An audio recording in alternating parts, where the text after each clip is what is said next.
Et c'est la catastrophe. Oh non!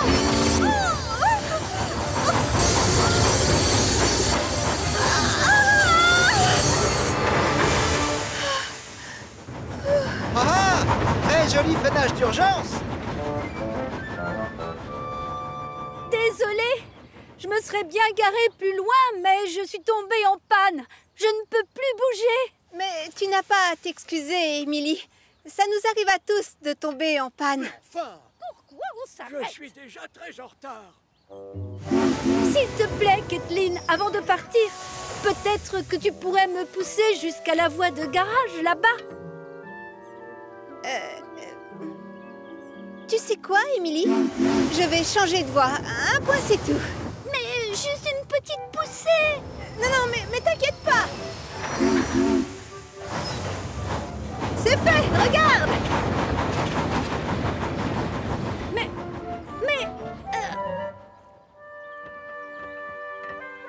J'y arrive pas. Peu de temps après, Kathleen est déjà de retour. Oh, salut, Kathleen. Attends, mais où sont tes wagons? Je n'ai pas besoin de wagon. Je t'emmène à l'atelier de réparation. Tu ne croyais pas que j'allais te laisser là, quand même?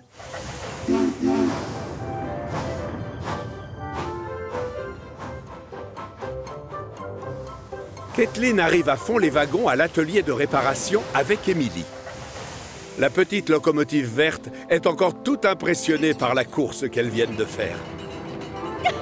C'était génial, Kathleen. Tu es super rapide. Rapide, moi?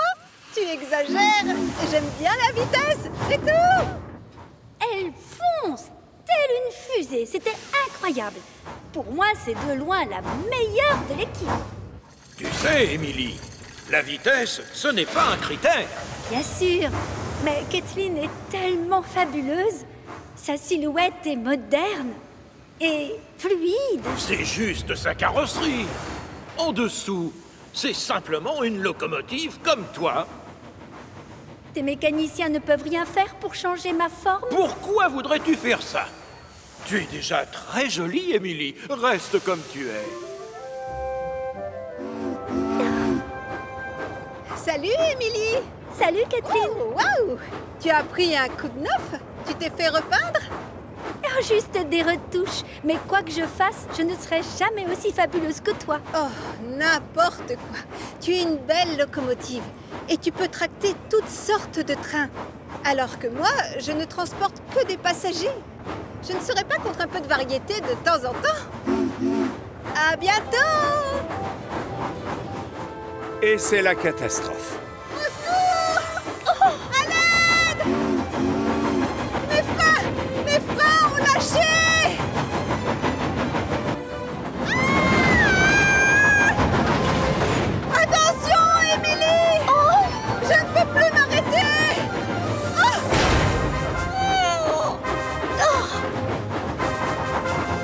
Oh, je dois vite l'aider à ralentir. Oh.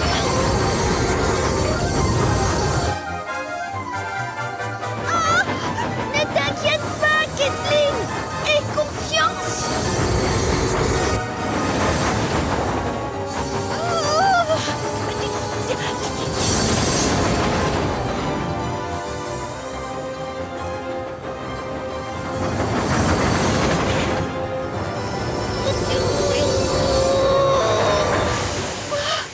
Oh, Émilie, tu es mon sauveur!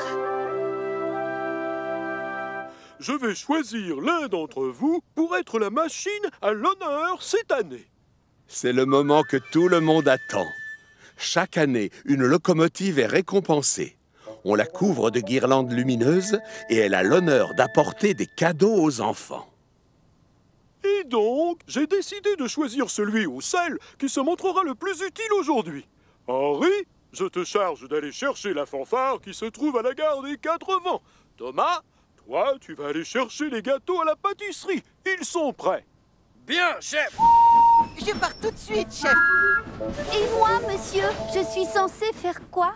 Toi, tu attends ici, Émilie. Dès que j'ai du travail pour toi, je te préviens, d'accord? La petite Émilie est terriblement déçue. La fête a lieu dans quelques heures. Et si je ne me rends pas utile très vite, je ne serai jamais choisie pour tirer le train des cadeaux. À ce moment-là, le vent se lève et une bourrasque un peu plus forte que les autres emporte avec elle le chapeau du gros contrôleur, qui, bien sûr, ne s'y attendait pas du tout. Mon beau chapeau, reviens! Oh, c'est affreux, quelle misère! Je ne vais pas pouvoir aller à la fête, j'ai l'air de rien comme ça! Une idée fuse alors dans la cheminée d'Émilie. Oh, s'il vous plaît, je peux aller le chercher? J'ai un don pour retrouver les objets perdus. Évidemment, le gros contrôleur trouve que c'est une excellente idée. Avec plaisir, Émilie. Tu me rendrais vraiment un grand service. Merci pour ton aide, je l'accepte volontiers. Cliquetis-crac, ses essieux crissent et craquent le long de la voie. Les copains vont être ravis d'apprendre la nouvelle. Je vais d'abord passer les voir. Émilie arrête donc de chercher le chapeau du gros contrôleur et part à la recherche de ses amis. Elle arrive devant un passage à niveau et s'arrête. Des enfants qui s'amusent à fabriquer un bonhomme de neige lui font des coucous. Tiens, mais voilà Thomas qui revient de la pâtisserie. Salut, Émilie. Tu as l'air contente. Bonjour Thomas. Le gros contrôleur m'a demandé de chercher son haute forme. Et si je le trouve, j'ai une chance d'être choisie pour aller à la fête. C'est sûr que c'est plus glorieux que de livrer des gâteaux au chocolat. Tu crois que tu vas le retrouver? Oui, bien sûr. Tu me connais, non? J'ai un vrai don pour retrouver les objets perdus. Émilie redémarre plus heureuse que jamais. Elle se fait déjà une joie de distribuer des cadeaux aux enfants ce soir.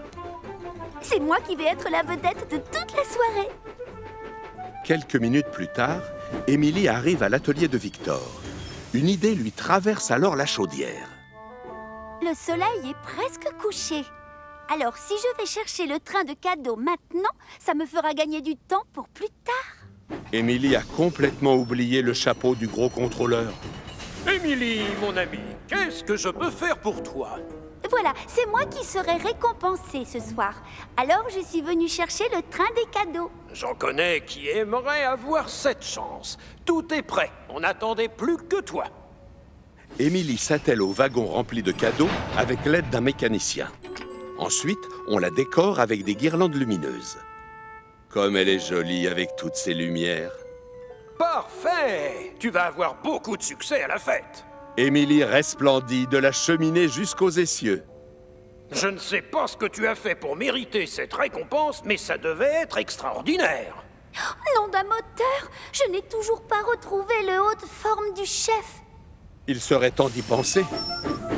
Émilie démarre et sort de l'atelier à fond les wagons. Seulement la nuit est tombée. Il fait tellement noir qu'on n'y voit plus grand-chose. Sacré nom d'un piston, il fait nuit. Je ne vois pas comment je vais réussir à retrouver le chapeau maintenant. Et c'est la catastrophe. Le gros contrôleur arrive avec Thomas et il a l'air très en colère. Émilie, je peux savoir pourquoi tu as toutes ces guirlandes lumineuses? Et mon chapeau, il est passé où, hein? Émilie est très embêtée. Je suis vraiment désolée, monsieur. J'étais pourtant certaine que c'était moi la plus efficace. Mais j'ai oublié votre chapeau, c'est vrai. Alors je ne mérite pas de distribuer les cadeaux à la soirée. Un peu plus loin, Thomas et elle s'arrêtent à un passage à niveau. Émilie reconnaît aussitôt l'endroit. Des enfants faisaient un bonhomme de neige tout à l'heure. Oh, Thomas, regarde là! Pour une surprise, c'est une surprise. Le bonhomme de neige est terminé. Il a une carotte à la place du nez, une écharpe autour du cou, et sur sa tête, un haut de forme noire reconnaissable entre mille. J'ai retrouvé le chapeau du gros contrôleur. Bonsoir, monsieur. Nous avons aussi un cadeau pour vous. Pour moi, mais... Oh, mon chapeau! Content de te voir, mon vieil ami. Oh. Le gros contrôleur a retrouvé le sourire. Ça fait plaisir à voir. Je te remercie, Émilie. Tu as finalement réussi à te rendre très utile aujourd'hui. Enfin un compliment. Émilie est tellement fière que sa chaudière se met à bouillonner. Ce matin-là, elle s'est réveillée tôt. Elle a rendez-vous avec son chef sur l'île de Brume. Le gros contrôleur lui a dit qu'il allait lui confier une mission spéciale et elle a hâte de savoir ce que c'est. Émilie s'arrête en face d'eux. Salut les locomotives des bois. Les trois amis sont contents de la voir. Bonjour, Émilie! Le gros contrôleur va bientôt arriver. Pour me donner ma récompense, parce que j'ai réussi à me rendre utile le mois dernier. C'est exact. Vous entendez? C'est Thomas qui annonce son arrivée avec le gros contrôleur. Aujourd'hui, c'est la fête des enfants et des trains de l'île. Émilie, ta mission consistera à emmener Dash à la fête. Et comme récompense, Dash, c'est toi qui seras la vedette de la fête cette année. Quel honneur! Bâche et Dash se mettent à siffler pour montrer leur joie. Thomas est intrigué par le son que font les sifflets. Il trouve que ça ressemble beaucoup au chant des oiseaux. Oh, nom d'une soupape! C'est la première fois que j'entends une machine siffler comme ça. Tous les enfants vont être surexcités quand ils vont t'entendre. Pas seulement les enfants, Émilie aussi. Elle donnerait n'importe quoi pour pouvoir siffler comme un oiseau, elle aussi. Comment vous faites pour siffler comme ça? Tu dois d'abord gonfler tes joues. Et après, tu fermes tes yeux très fort, comme ça. Oui, et pour finir, tu pousses et tu souffles. Alors tu te mets à siffler comme un oiseau. Émilie est sous le charme. Ça a l'air facile. Non, c'est hyper compliqué. Et ça nous a demandé de longs mois Pour apprendre. C'est exact. Émilie a des doutes. Moi, je parie que ça me prendra moins de temps. Beaucoup moins. Tu n'auras qu'à me donner des leçons pendant le trajet. J'apprends très vite. Émilie et Dash mettent le cap sur le lieu de la fête. Bientôt, je sifflerai comme eux. Je vais trouver leur secret. Ça ne doit pas être si compliqué. Il ne faut pas les écouter.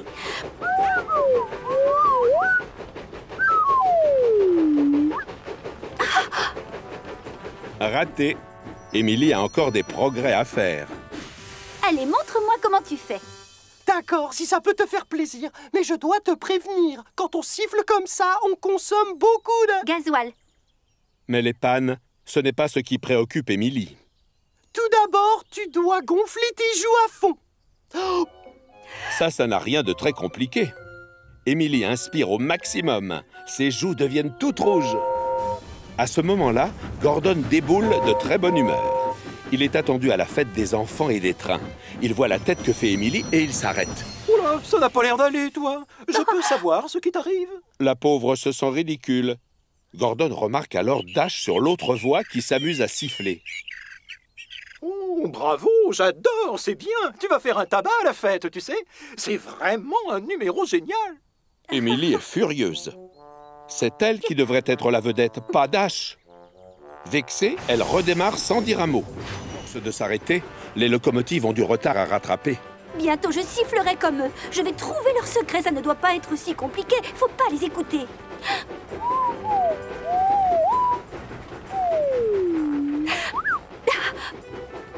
Émilie s'arrête alors sur une voie de secours. Dash est carrément inquiet maintenant.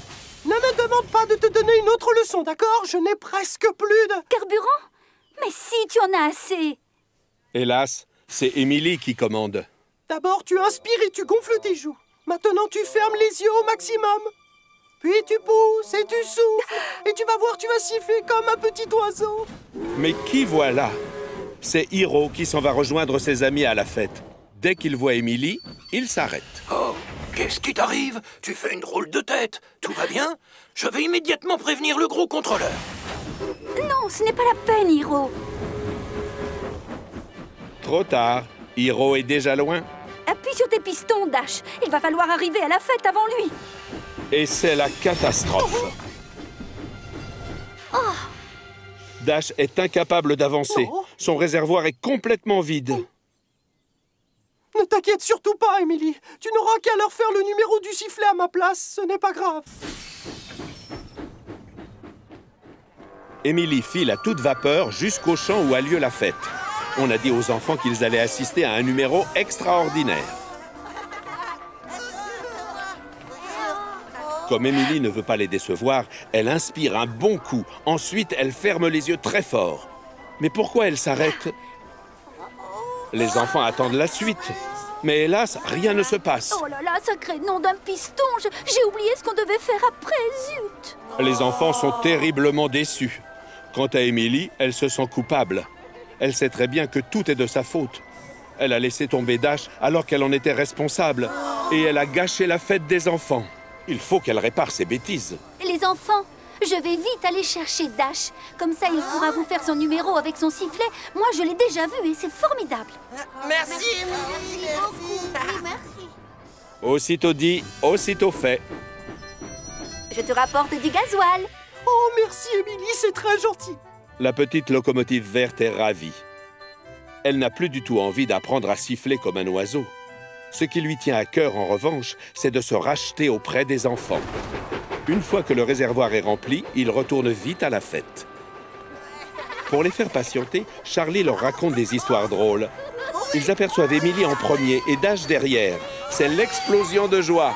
Tous les enfants se précipitent vers lui. Voilà la star de la journée. Que le spectacle commence. D'abord, on inspire et on gonfle ses joues.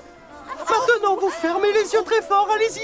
Ensuite, on pousse et on souffle. Et pour finir, on écoute le chant des petits oiseaux. Le numéro a beaucoup de succès. Dash éclate de rire. Quant à Émilie, elle rigole tellement fort que sa chaudière se met à bouillonner et la vapeur fait siffler son sifflet d'une drôle de façon. Hurrah pour Émilie! Bien, je dois m'en aller. Thomas, je te laisse choisir. C'est toi qui vas distribuer une mission à chacun. La plus contente de tous, c'est la petite Émilie. Le football, c'est mon sport préféré. Je passe toujours à côté du terrain où l'équipe de Chicalor aime bien aller s'entraîner. Vous saviez que le gardien de but a une paire de gants porte-bonheur? Et vous étiez au courant? Elle est que tellement l'avant-centre emportée par sa shootait passion toujours qu'elle avec n'entend sa pas jambe ce que gauche? disent ses amis. Moi, Et j'ai je vais un conduire petit l'équipe sur le terrain. Je me charge des fans. Moi, je vais chercher les pommes, si tu es d'accord. Et une minute. Et qu'est-ce que je vais faire, moi? Toi, tu pourrais t'occuper du linge sale, par exemple. Quoi? Comment ça, le linge sale? Mais c'est moi qui suis incollable sur le football. On aurait dû me confier une autre mission. S'occuper du linge sale, c'est loin d'être un travail important. Émilie bouillonne de colère. Elle est vexée parce qu'on lui a donné un travail peu reluisant à ses yeux. Je n'ai pas très envie d'aller à la gare de la Pierre de Lune pour chercher du linge sale. À ce moment-là, elle aperçoit Percy qui traverse le pont devant elle. Il a pris la direction de la ferme des McCall, puisque c'est là-bas qu'il doit aller prendre les caisses de pommes. Percy, lui, il a un travail important. Je pourrais aller l'aider. Et c'est ainsi qu'Émilie décide finalement de ne pas aller à la gare de la Pierre de Lune. Au lieu de ça, elle met le cap sur la ferme des McCall. Elle a roulé tellement vite que 10 minutes plus tard, la voilà déjà arrivée. Percy, lui, est en train d'être attelé à un wagon rempli de pommes. Coucou, Percy. Besoin d'aide? Tu veux que je me mette derrière? Non, merci, Émilie. Je me débrouille. L'ennui, c'est qu'Émilie tient vraiment à se rendre utile. Du coup, elle n'en fait qu'à sa tête et va se placer juste derrière le wagon. Elle commence à tirer de son côté. Sacré nom d'un piston! Percy se met alors à tirer dans l'autre sens pour montrer que c'est lui le chef. Et bien sûr, c'est la catastrophe. Émilie a tiré tellement fort que les attaches ont lâché. Le wagon rempli de pommes se met à vaciller sur les rails et patatras! Il se renverse et les fruits dégringolent le long des rails. Évidemment, Percy se fâche tout rouge. Mais je n'avais pas besoin de ton aide, moi. C'était ma mission. Toi, tu es censé t'occuper du linge sale.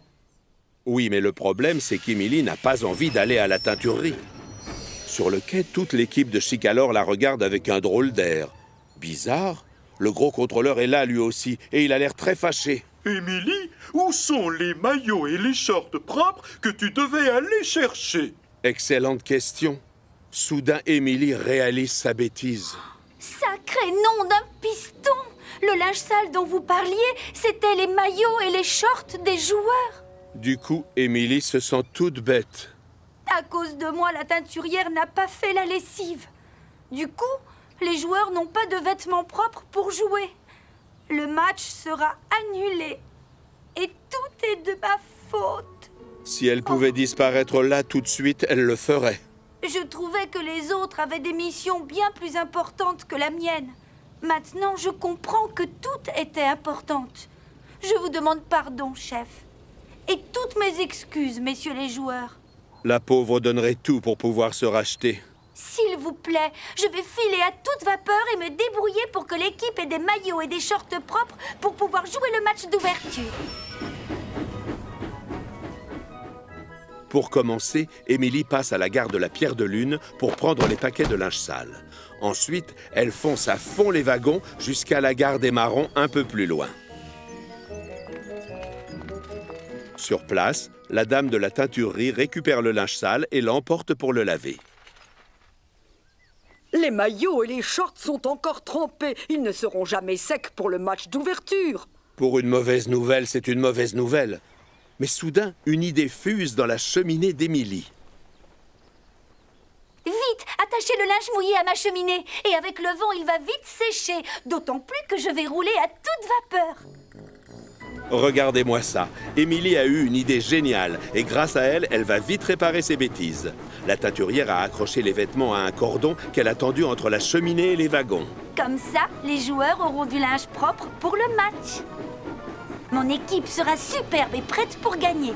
Vive les joueurs de Chicalor, ce sont les meilleurs du monde. Hurrah!